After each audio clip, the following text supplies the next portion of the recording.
La maternidad me cambió la vida. Me conecté con mis más profundas heridas. Me llevó a enfrentar mis mayores miedos. Me abrazó el amor más abrumador que jamás había vivido y aprendí las mayores lecciones de la vida de la mano de mis mejores maestras, mis hijas. Hoy estoy aquí para ti, para acompañarte a transitar este gran proceso, para darte luz acerca de lo que estás viviendo, para darte apoyo, guía y compañía, y para que juntas cambiemos el mundo con una crianza con amor y espíritu. Yo soy Andrea Arenas, mujer, mamá, empresaria, coach de maternidad y terapeuta. Y esto es Mamá Espiritual. Bienvenidas a este capítulo número 12 de Mamá Espiritual. Bueno, el día de hoy voy a hablar de un tema que no es menor, que no es poco común, es muy común de hecho. Habemos algunas afortunadas y habemos otras no tan afortunadas que tenemos niños que comen y niños que no comen. Y este capítulo lo estoy haciendo a petición de una mamá que me escribió desesperada porque siente que su hijo no come y que la culpable es la teta. Entonces voy a hablar en profundidad porque este no es un tema que no es la primera vez que lo hablo. De hecho, yo hace años que me dedico a ser coach de maternidad y me pasa mucho que me llegan muchas de esas consultas muy seguido. Muchas de mis amigas también me han preguntado miles de veces el mismo tema y yo siempre como que voy en el fondo asesorando con respecto a esto porque yo tengo mucha experiencia con niños mañosos. Mi hija Amelia es una niña muy mañosa y me tocó analizar, porque yo igual siempre entro en profundidad en todos los temas, me tocó analizar a fondo por qué mi hija era así y por qué yo sentía que comía tan poco y comían tan pocos alimentos, o sea, comía en pocas cantidades y pocos alimentos hasta el día de hoy. O sea, mi hija tiene 6 años y todavía hay muchas cosas que no come. Yo creo que tiene que ver con un tema, bueno, lo vamos a, no me quiero adelantar con el temita, pero voy a partir desde el principio. ¿Qué puede estar pasando? Primero vamos a hablar de que ustedes aquí en general son madres de bebés pequeños, pero no vamos a hablar de niños que están recién iniciando la alimentación complementaria, sino de niños que ya tienen más de un año, que ya han establecido una cantidad de comida que comen, que al principio probablemente tú les diste papilla o quizás alimentación guiada por el bebé, pero que efectivamente comía más y después del año empezó a dejar de comer tanto como antes. Y eso es como un tema que el doctor Carlos González le llama como la pseudoanorexia del lactante. En verdad no es una anorexia, es como un momento que ocurre después de los 12 meses en que los niños se ponen como más selectivos con la comida y dejan de comer como comían antes. También depende mucho de los niños. Hay mamás, por ejemplo, yo tengo la suerte de que tengo, claro, una que es ultra mega hiper mañosa, la Amelia, mi mayor, y la Isabela, que es mi hija pequeña, que ella se come hasta las molestias. O sea, yo jamás tuve un problema con ella para que comiera. Ella puede comer de todo, puede integrar distintos alimentos, yo le puedo hacer comidas preparadas. Pero a mi hija Amelia, que tiene 6 años, el día de hoy todavía no le puedo mezclar, por ejemplo, fideos con salsa. Tiene que ser los fideos y la salsa encima. Yo, por ejemplo, no puedo hacer fideos con salsa con atún, por ejemplo, porque no se los come. Yo no le puedo agregar una cosa extra. O sea, mis preparaciones coreanas no pueden ser de más de 4 ingredientes, por ejemplo. Entonces, vamos a partir desde el inicio. Esto mucho tiene que ver con la percepción que nosotros tenemos acerca de la cantidad de comida que deberían comer nuestros hijos.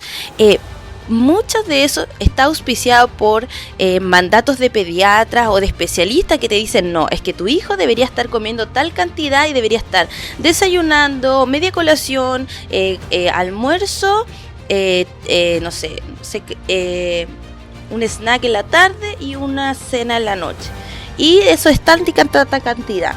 Y realmente nuestro hijo, nosotros le servimos la porción que supuestamente tiene que comer, si se comen la mitad, un cuarto de la porción. Entonces hay una percepción de la cantidad de comida que nosotros creemos que tienen que comer y de la percepción que realmente, o sea, de la alimentación que realmente tienen, porque muchas veces nos quedamos con la idea de lo que comen en los horarios establecidos de comida, pero perdemos la noción de las cosas que vamos como pellizcando o las cosas que les vamos dando como snack a los niños entre las comidas. Y eso también es alimentación. Lo que pasa es que como de repente nosotras como mamá nos angustiamos porque comieron poco durante, el horario establecido de comida, les empezamos a dar otro tipo de cosas en otros horarios. Ya, esa es una cosa. Entonces realmente no es que los niños no coman. Muchas mamás, y no solamente me pasa a mí, yo les recomiendo un libro del doctor Carlos González que se llama Mi niño no me come, y en ese libro él cuenta la cantidad increíble de mamás que llegan a su consulta diciéndole: doctor, mi hijo no come. Y realmente cuando él va indagando, los niños sí comen. Lo que pasa es que no comen la cantidad de comida que las mamás esperan en el fondo que coman. Entonces, eso por una parte. La segunda son las expectativas de alimentación. O sea, cuánto yo creo que tiene que comer, qué cosas yo creo que tiene que comer, y nosotros nos cerramos un poquito a eso. Sentimos que si no es eso, no es nada. Y realmente puede ser súper variado. Lo importante es abrirse a la posibilidad de entender que los niños tienen formas y gustos distintos a los nuestros. ¿Ya? Y la otra cosa es que comparamos a nuestros hijos con otros niños. Entonces vamos a adentrarnos en ese tema. Primero que todo, es súper importante entender que no podemos comparar a nuestros hijos con otros niños, porque otros niños tienen otras realidades en todos los sentidos. Partiendo por el nivel contexto. Tú, por ejemplo, te has preguntado cómo puedes hacer que tu hijo, por ejemplo, coma cuando tú quieras comer. Muchas mamás les dan a sus hijos la comida cuando el resto de la familia no está comiendo. Por lo tanto, en el niño no se instaura el hábito de la comida, así como el momento de comer y de compartir, porque se le da aparte, no se le incluye en todo el contexto familiar. Y eso muchas veces, muchísimas, influye en la predisposición positiva que tenga tu hijo a comer, porque si está solo comiendo no le dan ganas de comer. Bueno, partamos porque eso tiene que ver con un tema bien como ¿cómo decirlo? Como bien biológico, bioquímico. Cuando nosotros compartimos con otro y nos sentimos como amados, el apetito aumenta. Entonces compartir espacios, por ejemplo, por eso es que siempre cuando las personas nos reunimos en grupo tendemos a comer, ya es una cosa que es como biológico-cultural, ya por eso es importante, creo yo, que si tú quieres establecer algunas rutinas, por ejemplo, de alimentación, o sea, que tu hijo desayune, bueno, desayuna con él, si almuerza con él, y si vas a cenar, cena con tu hijo. Eso va a aumentar la cantidad, la probabilidad de que tu hijo esté más predispuesto positivamente a compartir y también a alimentarse. Ya, otra cosa importante entonces también es la historia familiar. Pregúntate cuántas personas en tu familia tienen malos hábitos alimenticios. Por ejemplo, en mi caso es muy esperable que mi hija Amelia no quiera comer porque, por ejemplo, mi hermano desde pequeño nunca también fue muy bueno para comer. Él siempre fue muy mañoso, siempre comía muy poco y comía muy lento. Y eso era un gran problema en la historia familiar de mi vida. Yo era como mi hija Isabela. Yo me lo comía todo. Yo soy la mayor. Mi hermano es el menor. Del medio, en verdad. Mi hija Isabela es la menor. Así que yo creo que no es influyente si es el hijo mayor o el hijo menor. Pero sí tiene que ver con algo genético. Mi hija Isabela es igual que yo, en el sentido que nosotras siempre fuimos buenas para comer, como que nos portábamos bien, entre comillas, por así decirlo. Con respecto a la alimentación, comíamos de todo, comíamos mucho y estábamos muy activas. Y no hacíamos problemas con respecto a la alimentación. Pero mi hermano y mi hija Amelia son muy similares. Presentan los mismos problemas, muy mañosos, poca cantidad de alimentos, etc. Entonces, vamos a ver las individualidades. También tienes que ver, por ejemplo, tu contexto familiar, si tu familia tiene antecedentes de que comen mucho. Porque si tu familia, todos, por ejemplo, la familia tuya y la de tu pareja o del papá de tu bebé, son buenos para comer y no tienen como, por ejemplo, un historial de niños bajo peso, niños como en mi caso, por ejemplo, a lo mejor sí puede estar presentando un problema si tú ves que no está comiendo, porque sí efectivamente hay enfermedades y hay algunas bacterias que pueden ser de verdad peligrosas. Y por ejemplo, no sé, el papá de mi hija le pasó cuando era chico que dejó de comer de un día para otro, por ejemplo, que había tenido unos 6 años, y él lo único que hacía era tomar leche y no comía otras cosas. Y claro, después de hacer el examen les descubrieron que tenía un gusano en el fondo que se había alojado en la boca del estómago y que se llenaba con la comida y se expandía, por lo tanto le daba la sensación de saciedad. Entonces efectivamente esas cosas sí pueden pasarte. El tema es que tienes que estar atenta y ver como todo el contexto, no es solamente analizarlo así como, mi hijo no come y olvidarte del resto de las cosas y pensar al tiro inmediatamente que es una enfermedad. Si por ejemplo en todo el historial familiar de tu vida hay muy buena predisposición para la comida, entonces sí puede ser extraño que tu hijo no quiera comer mucho, ¿ya? Pero no pienses que puede ser una enfermedad de una, o sea, hay que analizar. Pero por ejemplo, si en tu familia hay un historial de personas que son delgadas, que en verdad son súper eficientes con respecto al gasto energético, si por ejemplo son personas que tienden a comer mucho y suben poco de peso, también puede ser porque a lo mejor tu hijo come y tú quieres que coma más porque quieres que suba de peso. Yo conozco casos de personas, muchas, que comen una cantidad increíble de comida, pero que no suben nunca de peso, son hombres muy delgados. Ese es un caso. O por ejemplo en el caso de personas que en verdad son eficientes con la comida y necesitan comer poco porque gastan poca energía y con eso están bien. Lo importante es que tú tengas en consideración que tiene que haber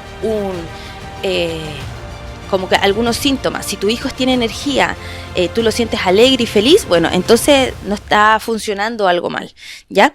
Otra cosa es el tema evolutivo. Es muy probable que hayan algunos niños que genéticamente, evolutivamente estén más predispuestos a ser desconfiados con algunos tipos de alimentos, y eso es algo con lo que no podemos pelear. Por ejemplo, mi hija Amelia no soporta nada que tenga así como una pintita verde, una pintita negra, no importa si es sésamo, no importa si es, no sé, perejil cortadito muy finito, no importa. Yo por ejemplo ya no me permite hacer comidas preparadas. Todas las comidas preparadas que nosotros intentamos darles no se las come. Lo único que me acepta son sopas cuando están mezcladas. Pero si son comidas, por ejemplo, yo tengo que prepararle un plato de un poquito de arroz, un poquito de porotos negros, un poquito de brócoli, un poquito de choclo, un poquito de palta, un poquito de tomate, ¿ya? Entonces así funcionó bien con ella y no puede ser mezclado. Yo por ejemplo no le puedo dar una ensalada mezclada de todas esas cosas y al lado un poco de arroz y porotos negros. No, eso a mí ella no me lo permite, no se lo come. Y es una diferencia. Entonces lo que yo te invito es a que puedas como abrir la mente, y no necesariamente, porque muchas mamás dicen, yo me esfuerzo tanto por darle comida, me esfuerzo tanto por hacer una comida rica, deliciosa, me esfuerzo tanto. Es que no te esfuerces tanto. De hecho, simplifica tu vida, hazlo muy simple y separa las cosas de tu hijo, ¿ya? Y la última cosa puede ser un tema de carácter y personalidad. O sea, hay niños que en verdad son más difíciles, hay niños que son más desconfiados, hay niños... Entonces hay que ver todo el contexto. Revisa bien el contexto, pero lo importante es que si tú ves que tu hijo está feliz, está sano y tiene energía, entonces no es poco probable que se esté nutriendo mal. Ya, entonces, ¿qué es importante? ¿Qué hacer? Hay que darle chance a creer en la autorregulación del cuerpo. O sea, cuando nosotros lo que nos pasa es que desconfiamos de la naturaleza, que es lo que hemos estado hablando antes en el podcast. Desconfiamos de la naturaleza, desconfiamos de la genética, por lo tanto, nosotros creemos que nuestros hijos no son capaces de pedir lo que su cuerpo necesita para mantenerse bien. Creemos que nosotros somos los responsables de eso. Pasa que lo que nosotros somos responsables, hasta dónde llega nuestro límite, es en ofrecer alimentos adecuados y nutricios para los niños. Si tú, por ejemplo, lo que haces es que tu hijo no come alimentos sanos, pero después tú lo llevas al McDonald's, por supuesto que estás haciendo que tu hijo se predisponga o que esté alimentándose mal efectivamente, pero eso no es culpa de tu hijo, es porque tú has dado la chance de que tu hijo se alimente mal. ¿Ya? Y ahí la culpa no la tiene tu hijo, la tienes tú, es tu responsabilidad. ¿Por qué? Porque te falta poner el límite. ¿Ya? El tema aquí es ser súper firme con el tema de la alimentación. No se trata de decirle, ok, tú te comes todo en este momento.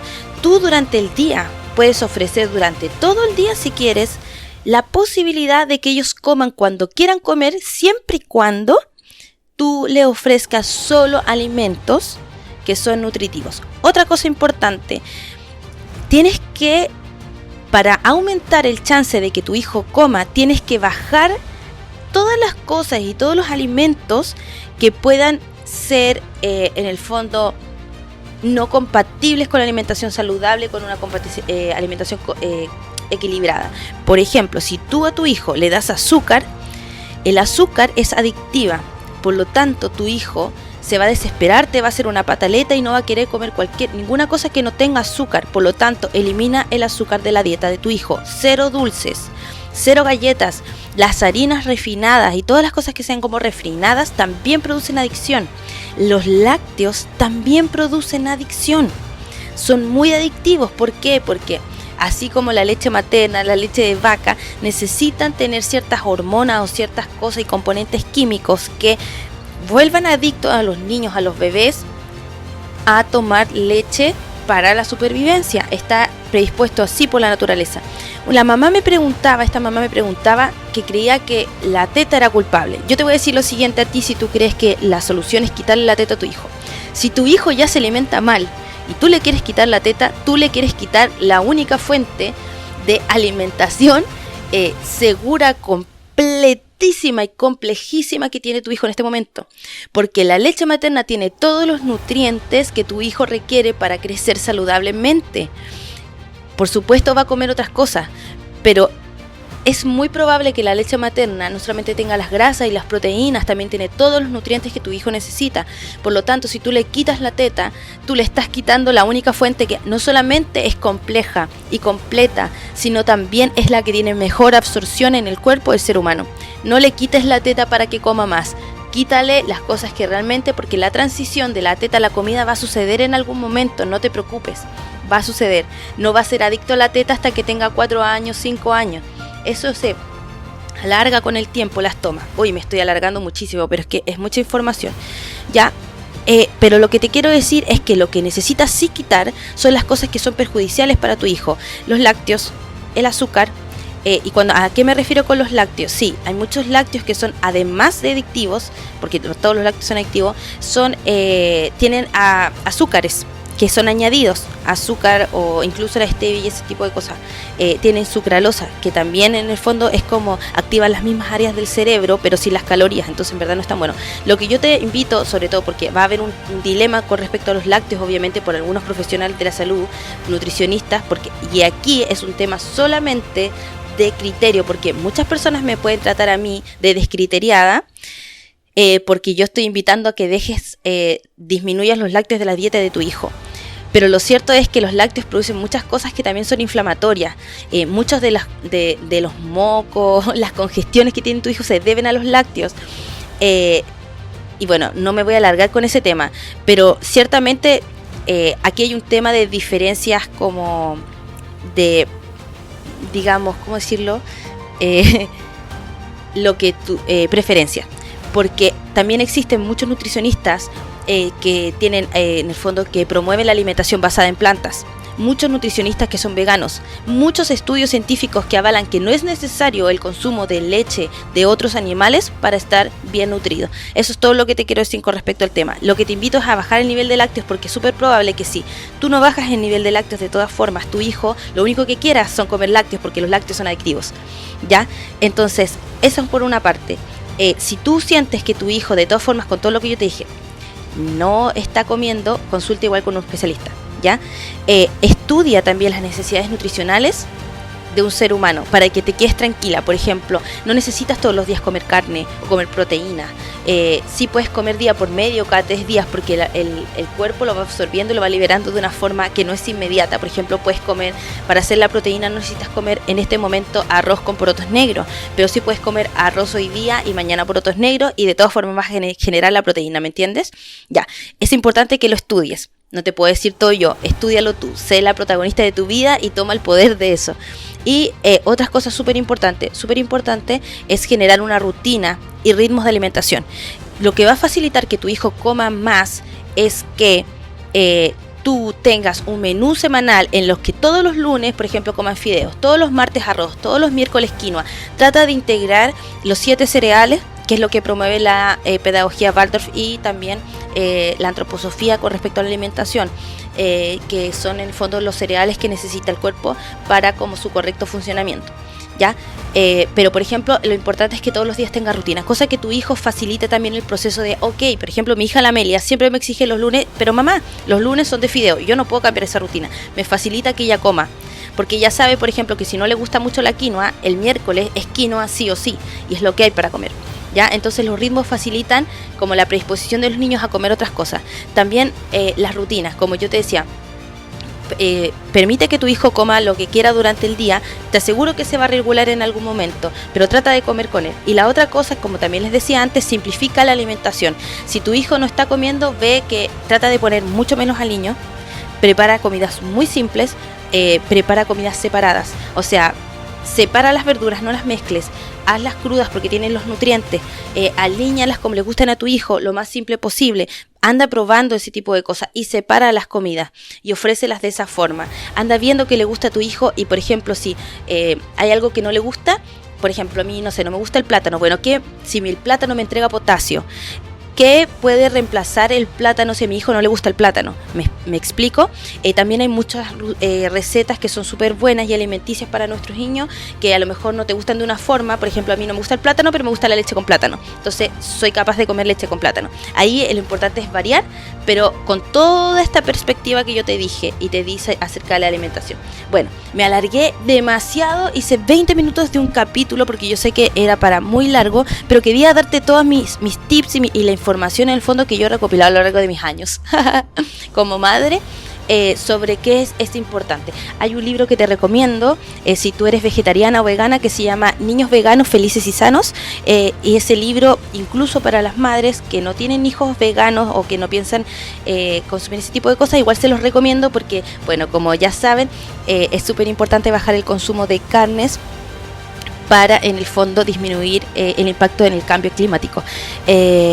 Los invito a analizar y buscar información acerca de la alimentación basada en plantas, que es súper nutritiva, es buena, liviana mucho el cuerpo y es muy positiva. Así que espero que este capítulo te haya gustado. Disculpa por alargarme tanto, pero espero que te haya servido toda esta información. Comparte en tus redes, etiqueta a tus amigos, comparte con tus amigos, síguenos, no olvides suscribirte a nuestro canal de YouTube, activa la campanita de notificaciones y recuerda que puedes encontrar nuestros portabebés ergonómicos en www.criamos.cl. Síguenos en nuestras redes sociales @criamos.cl y @mamaspiritual.cl. Te mando un beso, espero que esta información te haya sido de utilidad. Se despide Andrea. ¡Mua! ¡Chao!